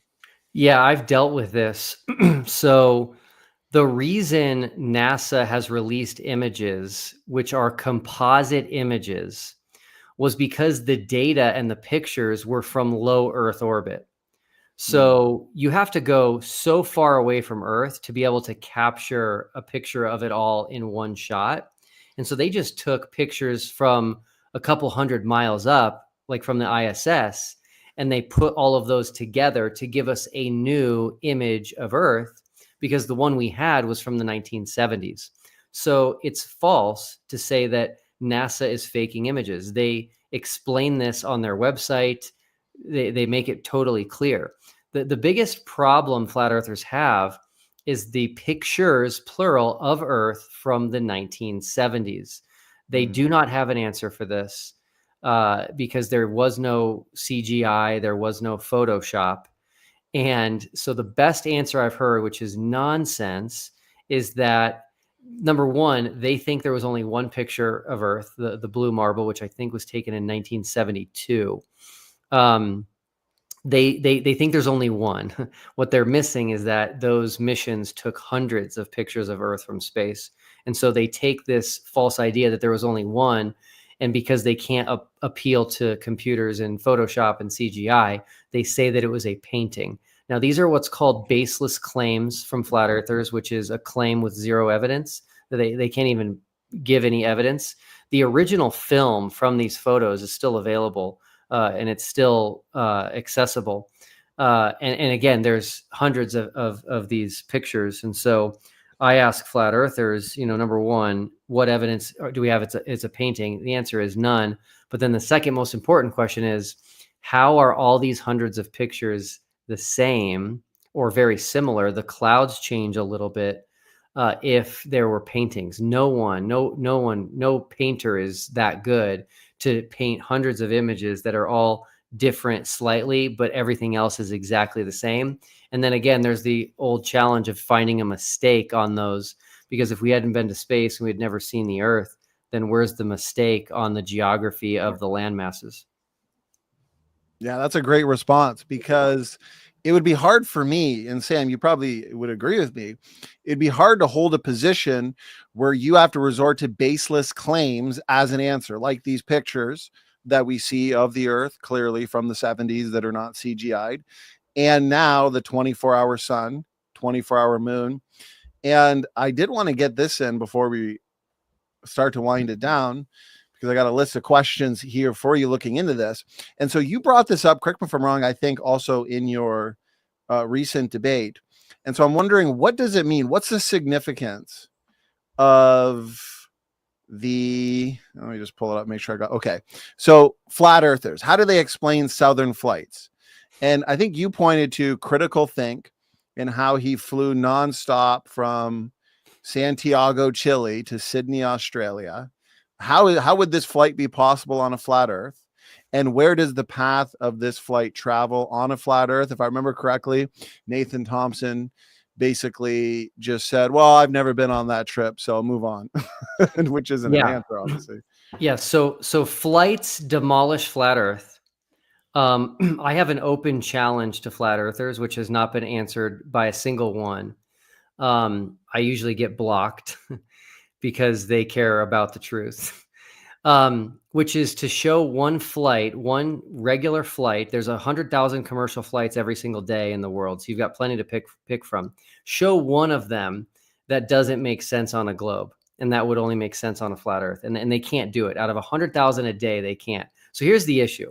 If this is our flat Earth, for you to get from Santiago, Chile, which is down here, all the way across the world to Sydney, Australia, that flight would be massive.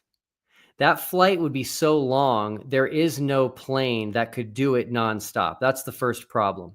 Okay, if you look at the width of the United States, and then you look at this flight right there, it would be probably a 25-hour flight. There's no commercial plane that can go for 25 hours. That's problem number one. Problem number two is that flight would cross South America, North America, including Canada, go into Russia here before getting to Australia. Well, that flight goes over the ocean the entire time. It never goes over any land masses. So flat earthers then have to make an even longer flight path because that flight goes south of New Zealand. This is New Zealand to get to Sydney. So they now say that the flight, and you can even see Antarctica on some of the flights. So now they say that the flight goes like this all the way around so you can see Antarctica south of New Zealand to Sydney. They've now created like a 36 to a 40-hour flight, which is impossible. And there's no point. What's the point of going like this when you could just cross over here? It doesn't make sense. Right. So Southern flights completely demolish flat Earth. There is no answer. And you have almost an unlimited amount of data. You can track flights for free on flightradar24.com. Fascinating tidbit. Our flight, TFE's flight to Antarctica, was the #1 tracked flight in the world that day. So with 100,000 flights, our flight was the #1 tracked flight in the world, which means all eyes were on us going to Antarctica. You've got an unlimited amount of data. You plot the data onto the Earth because we know where those flights go based on what you see out the window and their flight paths, and it all makes perfect sense on a globe. I was thinking that when I asked the question, well, what if you made a wrong turn on the plane? I was thinking, well, yeah, you could just check, or the critics, they could just check the flight log and the flight path, and they could see that you in fact went somewhere, right? Yeah, but Will, you never really went because apparently somebody was walking on the snow and the footprints weren't showing up or something. Did you hear that? Yeah, so that's another interesting one. So the video they show for that one has footprints all over it. And they take a quick clip of someone walking in an area and not making a footprint. So many issues. They don't notice that the snow is groomed there. And so ALE, the company we went with, they groomed an area of snow for us to give us a flat surface to set up our equipment, our tripods, our cameras. And so that grooming allows wind to pass through these little channels, which turned it into ice. So based on weather and wind, sometimes you could make a little bit of an imprint if there was very little wind. Other times it was as hard as ice. We even had a guy, sadly, it was actually critical think, fell. So yeah, the grasping at straws is pretty unbelievable. Well, I still find it truly amazing because one of the flat earthers earlier who we addressed, I asked him, I said, so Jeranism, and he mentioned another flat earther who probably changed his mind, a popular one. He called them shills. And so I asked him, I said, so all these years of them doing debates with the most, I mean, these guys are great actors then, because I've seen bits and pieces of those debates over the years while they were flat earthers, and they were very adamant. They were very confident. They were using all the same liners and talking points, right? You globers and all this. But apparently they've just been shills and, plants, or apparently we're all Freemasons. That question was asked as well. Someone just called you a Freemason in the comments, literally just now, SIG. Yeah. See, Sam, we're caught all these years. Oh, man. Our jig is up. Our gig is up. So, okay, here's an interesting one, Will, because Nathan, he's mentioned this many times tonight in the form of a comment. So, you know what, we did say we're going to leave no stone unturned, so let's put it up. So he's telling, and see what this looks like to me is a red herring or a distraction, maybe a smoke screen. I don't know, but we've had this comment pinned for the last hour and a half, and I'm still waiting for an answer to the final experiment. So when people says, well, okay, what about this or what about that, but they're not giving an answer to the final experiment results. Okay, fine. You guys don't have an answer. But now he's wondering, address actually measuring the curve. Why don't you measure the curve over a lake or take pictures where the curve should be blocking an object? What would be a good way to engage this, Will? Yeah. So again, I hear this all the time. I'm actually making a special video I didn't plan to make about this exact topic. So number one, we did measure the curve. We have not been able to get that data out yet, but we did measure the Earth. We actually measured the Earth. When flat earthers ask you to measure the Earth, they never measure the Earth. This is unbelievably hypocritical. They have a standard, which is we have to measure the earth. They won't measure the earth. They can't measure the earth. They don't measure the earth. Measure the earth if you can measure it. What they don't realize is how hard it is to measure a large object. Sometimes it helps to think of a very, very small object first. So I challenge flat earthers that if they believe that their DNA is curved, to measure it.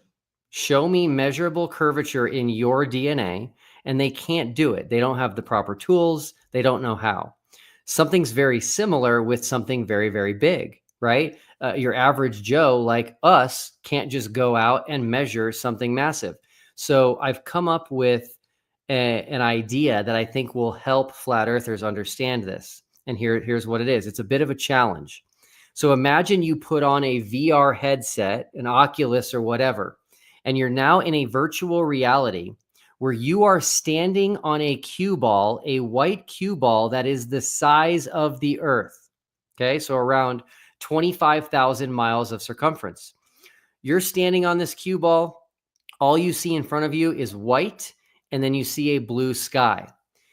Everything is going to look flat, just like it would on the earth. That is as big as it is. So here's what I want you to do. Because this VR program was created where you're actually standing on a sphere, a perfectly smooth sphere. There's nothing in your way, no mountains, no hills. How would you measure the curve? How would you show the curve? And whatever answer you give, which you're going to struggle to give, is what we would have to do to show curve on the earth. The number one answer I'm expecting to receive, even though I haven't received one yet, is they're going to say, go really high and take a picture. And there you go. We've already done that. If they don't have an answer and they say, I don't know how I would show the curve, now you're going to start to understand why it's difficult to just go out with a tape measure and show curve. If you ask flat earthers how much curvature is there on the earth over 2 football fields, including the end zones, almost none of them will know. And the answer is 1/8 of an inch. So over 2 football fields, there's only 1/8 of an inch, which is a sliver of curvature. And so asking to measure this is difficult, but we did measure the earth, and we proved that lines of longitude converge in the south. They don't diverge like you guys say they do on a flat earth. On a flat earth, lines of longitude get further apart the further south you go. On a globe, they get closer together. We measured the lines of longitude both in Chile and in Antarctica. They completely confirm the globe. So this idea of measuring the curve has been done. Nathan, are you going to change your mind? Yeah, I'd like to answer that also, because I do have a friend who's a land surveyor, and I did ask him that question. And so they absolutely can measure. They have calculations to correct for the curve of the earth. And so if you have if you live in a town and there's a road called baseline, if you follow that road, it's probably going to lead up to like a mountain or a high point. And so when they land surveyed the whole United States, that's typically what that baseline would be. It would be a land surveyor's mark. And so as you survey the United States or any part on the globe, you're going to have to make corrections over these broad distances. So yeah, we have measured the curvature of the earth, and it is documented, and anyone could take a class in land surveying if they want. They could do that themselves. Very good. You guys know your stuff on this. Nathan's follow-up is measure it over a lake, measure an icy lake, take a photograph of something far away over water, etc. So this has all been done. The photograph of something far away over water, your own photographs, Nathan, meaning the Flat Earth community's own photographs, which you are claiming things can be seen too far away, are always missing the bottom. The bottom of the mountain is missing. The bottom of the boat is missing. The bottom of the building is missing. That is your curvature. Yeah, I live by the ocean, and I can take very powerful binoculars, and I can look out, and you're not going to be able to go very far. You can take a telescope and look at the moon. That's pretty far away. But if you point it at the horizon, it's going to fall off. Maybe they have an answer for that. Maybe it's a conspiracy. I don't know. Well, I don't know, because they haven't had any answers to, and usually they'll have some kind of rescue device, a very weak rescue device, but we're almost seeing nothing in regards to an answer to the final experiment, other than like a few things dealing with a physical model from Hanvey, is that his name, that you've dealt with. And so One God is now here, $5 super chat. Appreciate the support, brother. Nathan reached out to me to see a real curvature measurement over water. Props to him. Do you think, and you did say this earlier, but seeing all the people that are converting and changing their minds, and it must feel like such a relief to get out of that bondage of flat earthism, and now they can go focus on more important things. So do you anticipate, Will, that more and more people, as we spread the message, which is why we got to get you on Joe Rogan as well, you're going to see more and more people coming out of flat earthism? Yeah, I really do. The fact that other flat earthers have had the courage to admit, hey, we were wrong, the evidence does not line up with what we said it is, everything matches the globe, they're really the ones that are paving the way. You can lead a horse to water, but you can't make them drink. And so we submitted the evidence, and the fact that flat earthers have the courage to do this is going to encourage other flat earthers to do it. But also, the flat earth community is so volatile that they're immediately turned upon by their friends. They're immediately turned upon by the flat earth community for just saying, hey guys, I can't make sense of this. The globe makes sense to me. They're immediately called liars, shills. They were paid off, and Wow. they're being, unfriended for this. And it's all just very, very immature and sad. Relationships are the most important thing that we have, that God has given us on this earth. And so that is also going to continue to fuel the exodus out of flat earth, because we're seeing actions that are more cult-like than what you would see in other areas of life. And so I think the eyes are being open, and the light is really being shined on the reality of the situation. I was going to say that exact same thing you did, asking you, isn't that kind of like a cult-like mindset where you can't even question the data? And when you do, for very good reason, the final experiment, very good reasons to question the data, this should encourage scientific discussion. They're just called shills or fakes, or for anybody who converts, they're now just a fake, or even the popular ones, which is mind-boggling to me.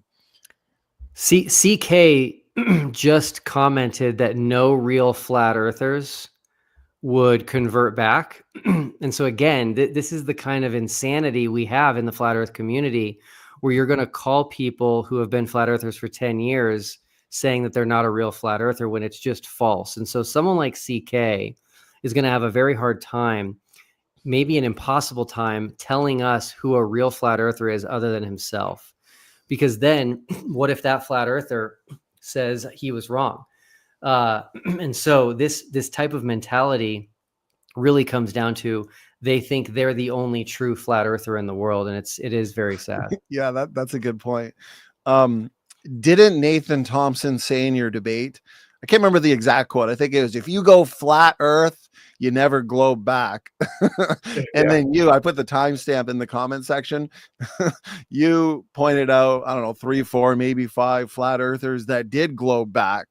And then you challenged him to take back his statement and admit that he's wrong, because he clearly was, and he wouldn't do it. Yeah, 2 of them are his good friends. He literally knows them. I've seen pictures of them together. They've known each other for years. That's another flat earth talking point that's just simply not true. They act like once you go flat earth, you'll never convert back. And that's happening right now with a lot of people. That's wild. Well, I think this program has been fruitful, because we just got a $10 super chat here from Dimitri. Appreciate the support. Praise the Lord. He says, Will, thank you for doing this. I agree. Thanks so much for your time, Will. I know how busy you are. I originally rolled my eyes at the flat earth experiment, to be honest, but you've made me reconsider how I view science and evidence as a Christian. Thank you for proving me wrong. Wow. Praise the Lord. That's awesome. Yeah, Dimitri's a great guy. Appreciate you saying that and being part of this discussion tonight. Amen. Yeah, Okay. Oh, Sam, go ahead. Go ahead. Yeah, we're commanded in the Bible to test all things and to hold fast to what is good. We're commanded to test even the prophets and to test the words that people have given us, false gospels, for example. Paul says, I think it's Galatians 1:9-12, that even if an angel were to tell you something. So yeah, I mean, again, our faith is a rational faith. It's evidence based, and we should be testing these things. If we hold dogmatically to something without even considering that we might be wrong, I think that's going to be a problem. Yeah, Amen. agreed. Yeah, we should all be in search of truth. We should all be looking at the evidence, and I do think we should also be open-minded to hear, things that we disagree with. There's no harm in hearing it out. There's no harm in doing testing, but when we close people off, that is when we have a problem. And no one censors more than the flat Earth community. No one. Yeah. They will block you in a heartbeat. They try to keep you out of their groups. They are the ones that are afraid of the truth, in my opinion. And I really appreciate your confidence in the final experiment, because you've put out twice in this program alone a challenge to even their most militant and popular flat earthers, those that have been mentioned and name dropped in our live chat, to debate specifically this discriminatory data. And so we'll start to wrap it up here. I want to get this one in. And so I'll kind of have a couple questions built into this. Rosina, $5 super chat, appreciate it. So Rosina is wondering, Will, how have your conversations been with flurfers, young earth creationists, and other extreme Bible literalists after you attacked a literal reading of Genesis? Well, firstly, we would interpret the Bible literarily. We don't have this wooden literal mindset. Okay. We understand analogies, symbolism, so on and so forth, historical realities. Now, when it comes to this question, I think built in is the assumption that the Bible and Genesis, if interpreted literarily, teaches a flat earth. So the question is that a case? And here's the last question. So maybe there's a lot here, but take your time, Will. Are verses like, so in the past, I've used verses like in Job and other Bible passages where it talks about the circle of the earth and God hangeth the earth upon nothing, which kind of sounds like gravity, free float in space. Are those kind of agnostic? They can go either way. Or does the Bible seem to be at least saying something a little bit about the shape of the earth there, Will? Yeah. So number one, I have not ever attacked a literal reading of Genesis. I take a literal reading of Genesis. I am a young earth creationist. So I have not done that. What I do take issues with is saying that the firmament is a hemispherical glass dome over a flat earth. That word does not mean that in any way, shape, or form. That has been created by flat earthers. In terms of the circle of the earth and God, hanging the earth on nothing, I think those are hints to the globe for sure. If the earth was a circle like this, there would be no 24-hour sun. And God hanging the earth on nothing, that is a beautiful painting and word picture of gravity for sure. When someone is trying to make a model of the earth and the planets, their goal is for you to not see the string that they're using. They want you to think that earth is suspended there on nothing. And so, yeah, I do think we have hints to the globe, but the Bible, I don't think, was written to tell us exactly what the shape of the earth is. I do believe God created this universe and this world that we would seek it out and explore it and learn more about him through it. And that's exciting. It wasn't like, hey, I'm going to tell you everything you need to know, and that's it. So. Well, hold on a second. Not so fast. I mean, the Bible talks about the four corners of the earth and the pillars of the earth. So is it a table shape? Yeah. I mean, right? There is a flat earth model that takes a circle like this and then actually adds four corners to it, because they take these wooden literal readings of clear figures of speech in the Bible. Joe Hanvey, of all people, actually does believe that the earth is on four pillars. So his model actually has four pillars on it with a flat earth and then a glass dome on top of it. And so it's where you go when you're not willing to look at things rationally is rough. And doesn't Leviticus tell us, in the Old Testament with the Israelites, that we shall not round the corners of our heads? Okay, Oh, no. well, I mean, does that mean Donnie, that's I'm a a blockheaded flathead? question. If you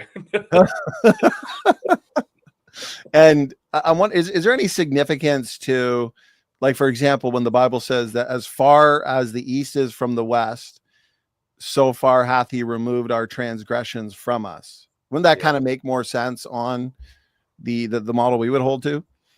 Yeah, it would, because the east from the west is really infinite on the globe.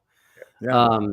What's interesting on flat Earth is that they say that east and west are circles, which means in their model on a plane would have to constantly be banking the entire flight. You'd have to be flying like this the whole time, which of course doesn't happen. Planes fly level. So good point there. Well, this has been awesome. This has seriously been a ton of fun. I've been looking forward to this, and I've wanted it to be comprehensive. I've wanted it to be fruitful, which it looks like it has. And I wanted to see, Sam and I, we were very curious to see what the flat earthers could say in response to this discriminatory data. Okay. This is a differentiating piece of evidence, this experiment. It's not agnostic. It's not like, well, here's an observation. Both models can account for it. No, only the globe model can account for this. And we've been live for over 2 hours now. I really appreciate your time, Will. So the flat earthers can't say, well, you barely gave us an opportunity to answer. No, we've given you all the time since the results, obviously, Will. And you've done many different programs. And so I appreciate your work in this. And we've given them more than enough opportunity here in the live chat to present their rebuttals and answers. So this has been awesome. I've had a ton of fun. Time has flown by. Will, I want to hand it to you, brother, just to kind of land the plane on this topic and give us any final thoughts or points to consider on the final experiment. Yeah, so we're still going to release a lot of the data. It's a ton. We have, I think, close to 100 terabytes of information. Someone in the comments was asking for the original SD cards. No problem giving those out. I've got them sitting here somewhere. We've got all these, hard drives full of stuff. We're going to put all of the original files online so people can download them and look through them. You're not going to find anything weird because it wasn't in a studio. We were there. So check out our channel, The Final Experiment, on YouTube. You'll see the videos we're going to release. And I would just encourage people to give this an objective, honest look, because the people that are now free from flat Earth, their life has changed for the better. They are respected more. They're not so obsessed and focused and wasting so much time.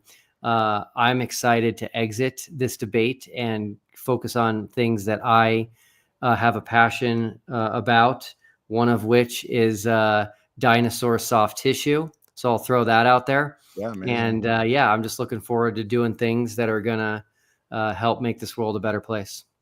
Amen. Praise the Lord. We've done plenty of shows on that. We've had creation speakers like Dr. Mark Armitage, Dr. Jonathan Sarfati, Dr. Robert Carter on discussing dinosaur soft tissue. So for those who look at this objectively, get yourselves out of the flat earth movement, focus your time and energy on things that matter, like dinosaur soft tissue. We need more researchers in the world of ancestry, engaging those of the common descent persuasion, and I feel like those that hold to flat earth, they spend so much time on that topic. Unfortunately, they're out of date on what's going on in terms of the origins debate, the age of the earth, the ancestry debate. So, Will, you've been a true blessing, brother. This has been a ton of fun. I've been looking forward to this. You didn't let us down. Sam, my award-winning co-host, that award should be in the mail anytime now, brother. Let's hand it to you. Final words, final thoughts, and of course, thank you for doing this. I really appreciate it. Yeah, Donnie, thanks again for having me on. I've really enjoyed this conversation. Will, I really appreciate the work that you're doing. I'm a staunch biblical creationist myself, so it's nice to have this detached from what we believe. And we believe in, a literary reading of the scripture. We don't believe that God is an oak door with brass hinges and things like that. So yeah, we read our Bible in a real way. And I agree, Donny, that it's good to talk about the real science, things that are demonstrated, observed, and repeatable, and things like that. So anyway, thanks again. That's great, man. Great final words from the two of you. You guys are a blessing. God bless you guys. Thank you so much in the chat for all your questions, support, challenges, objections. This has been a lot of fun. I wanted it to be interactive. That's why we do the majority of our shows live, as I know the audience enjoys a live interaction. And so I hope you guys had as much fun as we did. And we're going to end things with an outro. Now that we know that the final experiment has ended the flat earth, we will wrap things up with a globe-centered outro. God bless all.